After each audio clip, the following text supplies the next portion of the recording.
प्रिय विद्यार्थियों, आज हिंदी व्याकरण के अंतर्गत हम सभी पद परिचय का अध्ययन करेंगे। पद परिचय बोर्ड परीक्षाओं के दृष्टिकोण से अति महत्वपूर्ण होता है। अगर थोड़ा सा मेहनत करके, क्योंकि अभी तक जितने व्याकरण में आपने सभी अध्ययन किया, अर्थ रचना के आधार पे वाक्य, या आपने देखा वाच्य, या आप आगे देखेंगे रस, तो इन सभी से थोड़ा सा जटिल होता है, क्योंकि इसमें आप इंग्लिश ग्रामर में जो पार्ट ऑफ स्पीच का अध्ययन करते हैं, यानी नाउन से लेके इंटरजेक्शन तक, यहाँ भी संज्ञा से लेके अव्यय यानी विस्मयादि बोधक तक आपको एक एक चीज़ जानना होता है, क्योंकि इसमें प्रश्न दो प्रकार से पूछे जाते हैं। एक तो ये निम्नलिखित पदों का परिचय, एक ही तरह से है कि रेखांकित पदों का परिचय प्राप्त आप करें या पद परिचय लिखें। तो किसी पे राम एक अच्छा लड़का है, राम पे अंडरलाइन रहेगी, तो निश्चित तौर पे आप तुरंत ही बता देंगे राम संज्ञा है, व्यक्तिवाचक संज्ञा। ऐसे ही जब आप संज्ञा, सर्वनाम, विशेषण, क्रिया, क्रिया विशेषण, जब सबके आप प्रकारों के बारे में और उदाहरणों के बारे में आप बेहतर जानेंगे, तभी इस पद परिचय को जान पाएंगे। संज्ञा से लेकर विस्मयादि बोधक तक, यानी टोटल पार्ट ऑफ स्पीच पढ़ना है। इसलिए हम लोग इसे कई भागों में सतत अध्ययन करते रहेंगे, कई भागों में पढ़ लेंगे, क्योंकि बहुत महत्वपूर्ण है एग्जाम दृष्टिकोण से, और 4 अंक हमारे खाते में भी आ सकते हैं। तो आइए सबसे पहले हम जानते हैं पद परिचय। पद परिचय के निम्नलिखित भेद होते हैं: संज्ञा, सर्वनाम, क्रिया, इसमें क्रिया विशेषण भी, विशेषण और अपव्यय। अपव्यय में तीनों समुच्चय बोधक, संबंध बोधक और विस्मयादि बोधक तीनों होते हैं। लेकिन आज हम सभी सबसे पहले जो हम लोग बात करेंगे संज्ञा से। आज संज्ञा की हम चर्चा करेंगे। आप सभी क्लास 3 से इसको पढ़ते आ रहे हैं। समधन ज्ञा अर्थात ठीक ज्ञान कराने वाला वह शब्द जो किसी वस्तु, किसी व्यक्ति अथवा प्राणी गुण भाववाद के नाम से जाना जाता है, वह संज्ञा कहलाता है। Noun is the name of person, place और थिंग। आप पढ़ते हैं इंग्लिश ग्रामर में, मैंने बच्चों की बुक में भी देखा, बहुत ही सरल naming word is known as noun. बहुत, यानी जिस संसार में जिस किसी का भी नाम होता है वह संज्ञा कहलाता है। यानी संसार में जिसका भी कोई नाम है तो वह संज्ञा कहलाता है। उदाहरण के लिए भारत, दिल्ली, जयपुर, नगर, गांव, गली, मोहल्ला। वस्तुएं होती हैं पंखा, पुस्तक, मेज, दूध, मिठाई। अगर प्राणियों की बात करें तो गाय, चूहा, तितली, मछली, बिल्ली। व्यक्ति की बात करें तो राम, श्याम, कृष्ण, सुरेश, महेश। गुण, अवस्था, भाव ये भी होते हैं, यानी बचपन, बुढ़ापा, मिठास, सर्दी, ये सब इसके उदाहरण हैं। यानी वस्तुओं की चर्चा हुई, प्राणियों की चर्चा हुई, व्यक्तियों की चर्चा हुई, गुणों की चर्चा हुई। तो इस बात को आप ध्यान रखेंगे। यानी संज्ञा किसी वस्तु, व्यक्ति, प्राणी, गुण आदि का हमें ज्ञान कराता है। उदाहरणों से संज्ञा की परिभाषा तो स्पष्ट हो गई। अब संज्ञा कितने प्रकार के होते हैं? वैसे तो होते हैं 3, लेकिन 5 भी मानते हैं। आप सभी जानते हैं इंग्लिश ग्रामर में भी और हिंदी में भी 5 होते हैं। व्यक्तिवाचक, जातिवाचक और भाववाचक के 2 भेद होते हैं, द्रव्यवाचक और समूहवाचक। तो एक एक करके हम आज डिटेल अध्ययन करेंगे, क्योंकि जब तक हम भेदों को नहीं जानेंगे तब तक हम पद का परिचय बेहतर ढंग से नहीं कर पाएंगे। तो आइए हम सभी देखते हैं व्यक्तिवाचक संज्ञा।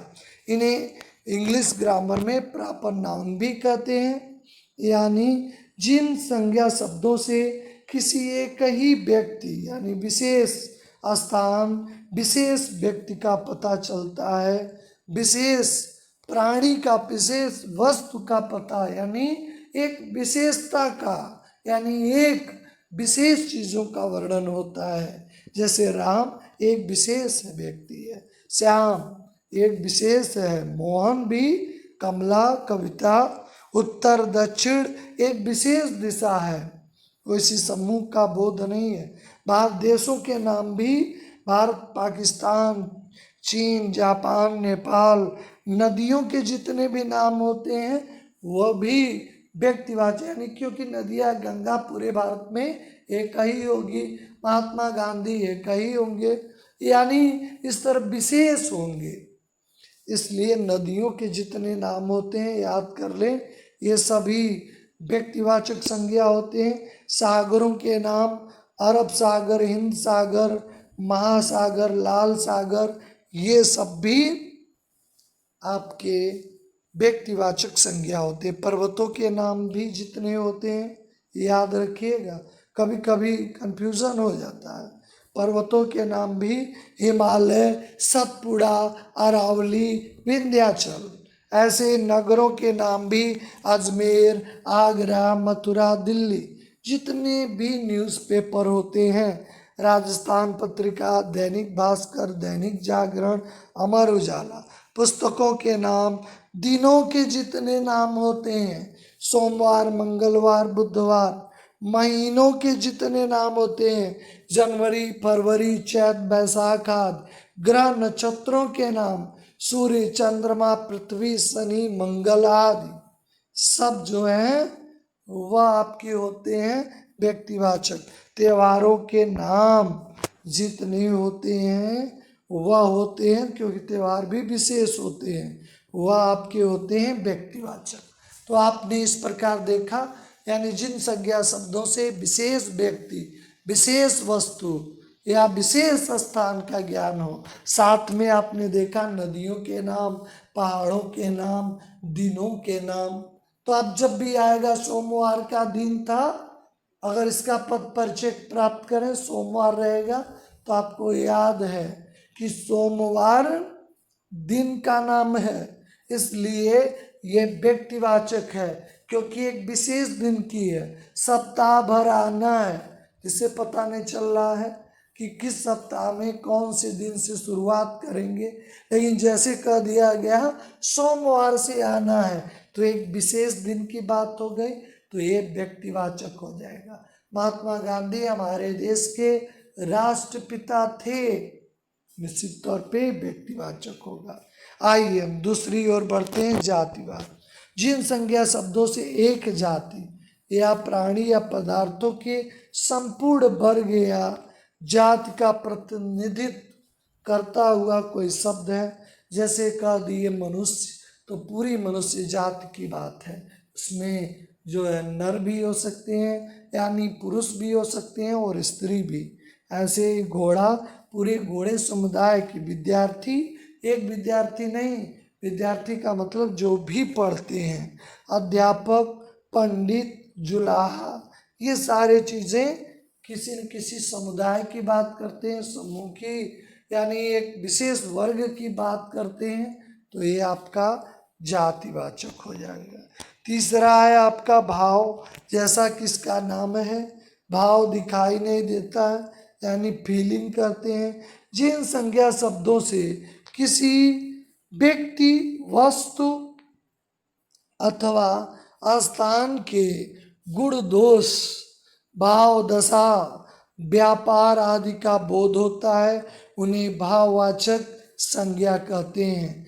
जैसे सत्य, बचपन, बचपन आप ढूंढे दिखाई देगा। बुढ़ापा, सफलता को ढूंढे कहाँ है दिखाइए। मिठास, आप कितना मीठा प्राप्त करते हैं, सब फीलिंग है। मुस्कुराहट, लघुता, प्रभुता, वीरता, चूक, लड़कपन, जवानी, ये सब जो है भाववाचक संज्ञा के अंतर्गत आते हैं। भाववाचक भी मुख्य रूप से जो 5 प्रकार से बनती है आप जानते हैं। जातिवाचक संज्ञा से भी मानव जातिवाचक है, इससे मानवता हो गया, दासता हो गया, स्त्री का स्त्रीत्व हो गया। ऐसे ही आपका परिवर्तन होता दिखाई देता है, यानी इस तरह ये परिवर्तन होते हुए नजर आते हैं। किस तरह आप संज्ञा में भी रूपों का बदलाव और परिवर्तन देखते हैं। इस तरह आप तीनों देखा। साथ ही आपका द्रव्यवाचक यानी जहाँ पे लोहा,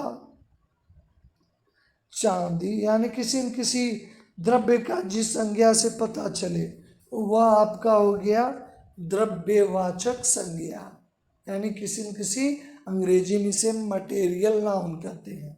अगर लोहा 1 किलो लोहा दें और लोहा पे रेखांकित है, आप तुरंत बता देंगे द्रव्यवाचक संज्ञा है।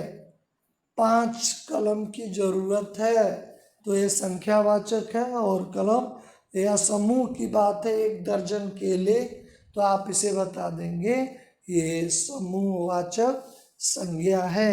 इस तरह आपने 5 प्रकार का अध्ययन किया। संज्ञा के 5 प्रकार जो हैं वह आप बहुत ही आसान है, आप ग्रामर में विविध वर्षों में यानी पिछले कई वर्षों से पढ़ रहे हैं।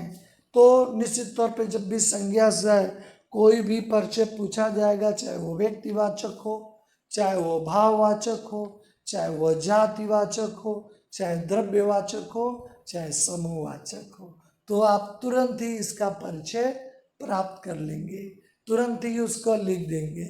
लेकिन संज्ञा के साथ साथ आपको नंबर बताना है, एक वचन या बहुवचन, ठीक है ना, और कारक भी बताना है। राम ने धनुष को तोड़ा तो ने को भी बता देना है, यानी कर्ता कारक है ये भी, और एक वचन है कि बहुवचन, यानी संज्ञा के साथ साथ आपको वचन भी बताना होता है और नंबर भी ये आपको बताना होता है कि ये एक वचन है कि बहुवचन, कारक और वचन को भी आपको बताना होता है। तो निश्चित तौर पे आप संज्ञा के कोई भी पद आपसे पूछा जाएगा तो आप बताने में समर्थ होंगे।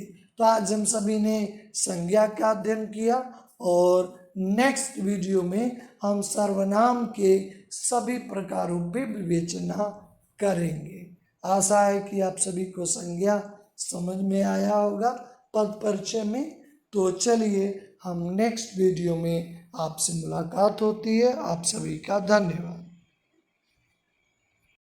हिंदी उत्कर्ष चैनल को आप लाइक और सब्सक्राइब करें ताकि आपको नई वीडियो का अपडेट मिलता रहे और आप अपने ज्ञान का अर्जन करते रहें।